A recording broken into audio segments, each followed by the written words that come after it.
Kajian ini sangat sensitif, dan mungkin bisa menyinggung penonton yang berkeyakinan Trinitas, karena video ini memakai sudut pandang Islam. Video ini, sekaligus melanjutkan diskusi di kolom komentar pada video surat jaminan Nabi Muhammad. Selanjutnya, ada yang berpendapat, semua agama sama. Ada pula yang berpendapat, agama itu produk budaya, diciptakan oleh manusia supaya mengenal Tuhannya. Ada lagi pendapat, agama diciptakan manusia untuk berdialog dengan Tuhan. Nah, video kali ini bukan untuk mendukung klaim itu, tapi sepertinya lebih menarik untuk membantahnya.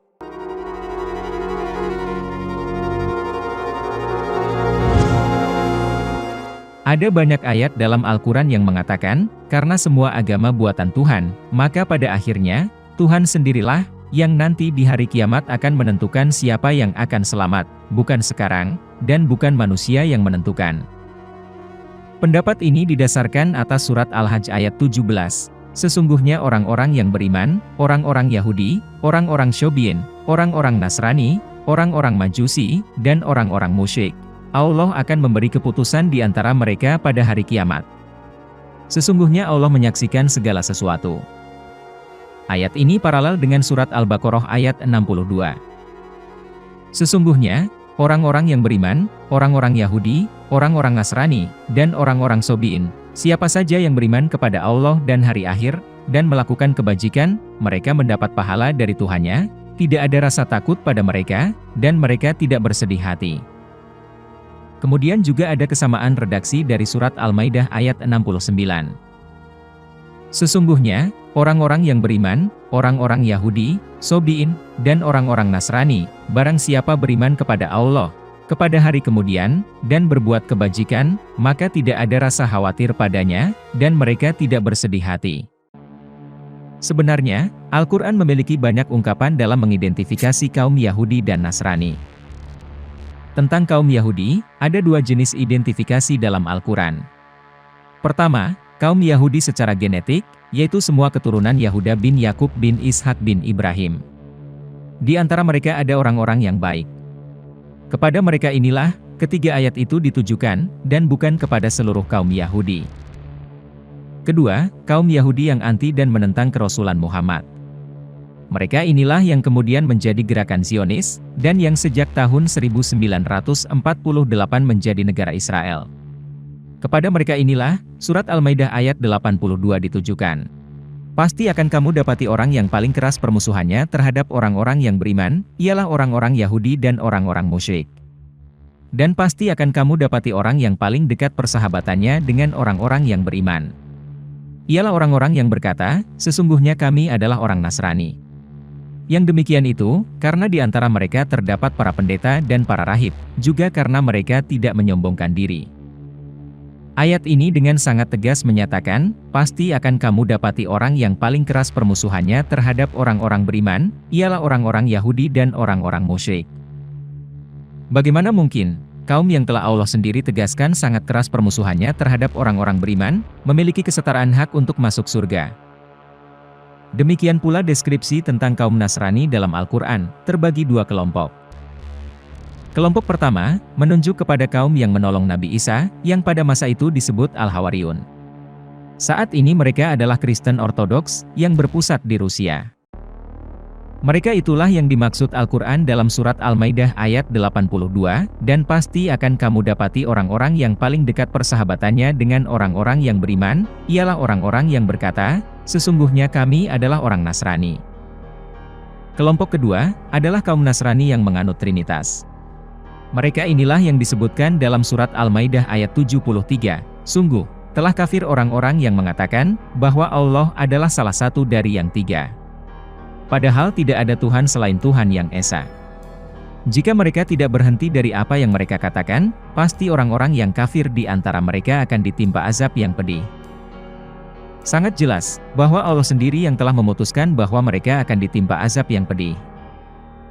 Selanjutnya, mari kita cari tahu siapa ahli kitab yang banyak sekali disebutkan dalam Al-Quran.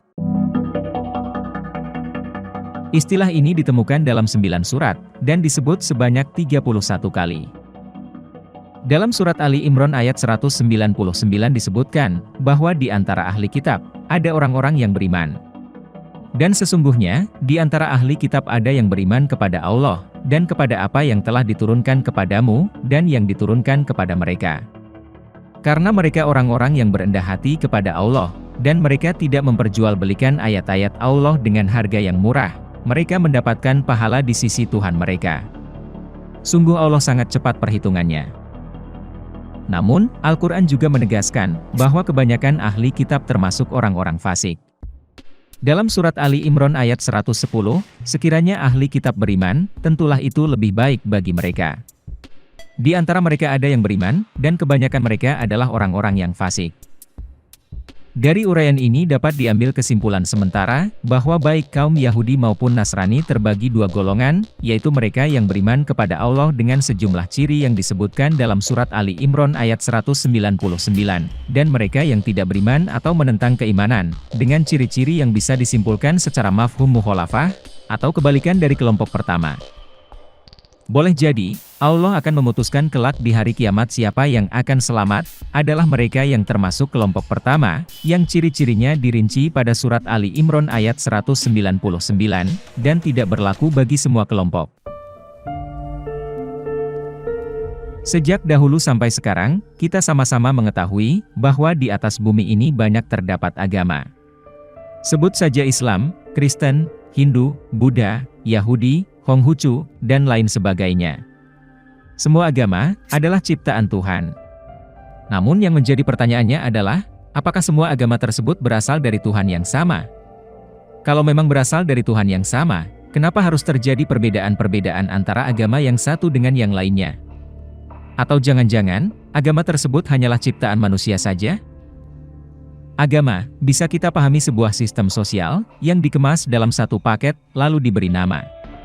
Mungkin bisa dikatakan, agama adalah ciptaan Tuhan, dan manusialah yang menemukan. Hampir sama seperti sebuah sistem dalam perusahaan, atau penemuan di bidang teknologi maupun ilmiah. Sebagai contoh, Isaac Newton bukanlah pencipta gravitasi, tapi penemu gravitasi. Thomas Alva Edison dikenal sebagai penemu bola lampu pijar, bukan pencipta bola lampu pijar. Walaupun dia telah membuat fisik dari bola lampu pijar. Namun yang paling penting adalah, dia menemukan sistemnya, bagaimana caranya bola lampu itu bisa menyala. Dalam hal agama, dikenal dengan adanya pendiri, atau lebih tepatnya leader. Seperti agama Buddha pendirinya Siddhartha Gautama, dan lain sebagainya. Yang kemudian menjadi masalah, adalah sepeninggal leadernya. Para pengikutnya terpecah menjadi beberapa golongan. Golongan yang satu, menganggap sesat golongan yang lain. Padahal, belum tentu golongannya ada di jalan yang benar menurut Tuhan. Dan ternyata, perbedaan ini memang sengaja dibuat oleh Tuhan, untuk menguji manusia, tentang karunia-Nya. Al-Maidah ayat 48, bagian terakhirnya menjelaskan, seandainya Allah menghendaki, niscaya Dia menjadikanmu satu umat. Akan tetapi, Allah hendak mengujimu tentang karunia yang telah Dia anugerahkan kepadamu. Maka, berlomba-lombalah dalam berbuat kebaikan. Hanya kepada Allah kamu semua kembali, lalu Dia memberitahukan kepadamu apa yang selama ini kamu perselisihkan. Pendapat dan pilihan agama, maupun mazhab yang sekarang kita yakini, bisa saja salah. Namun ternyata, itu juga merupakan kemuliaan Allah. Inilah yang dikatakan iblis ketika hendak menyesatkan manusia. Perhatikan kalimatnya, iblis berkata, demi kemuliaanmu, pasti aku akan menyesatkan mereka semuanya. Bisa dilihat, alasan iblis menyesatkan manusia, tidak serta-merta karena dia dikutuk jadi kerak neraka saja, tapi juga atas inisiasinya untuk memuliakan Allah. Dan karena kita sama-sama tidak tahu mana yang benar menurut pandangan Allah, hanya yakin benar menurut pandangan sendiri atau pandangan gurunya, maka, ada golongan yang memilih mengambil sikap plural. Pluralisme agama, adalah sebuah konsep yang mempunyai makna luas, berkaitan dengan penerimaan terhadap agama-agama yang berbeda, dan dipergunakan dalam cara yang berbeda pula.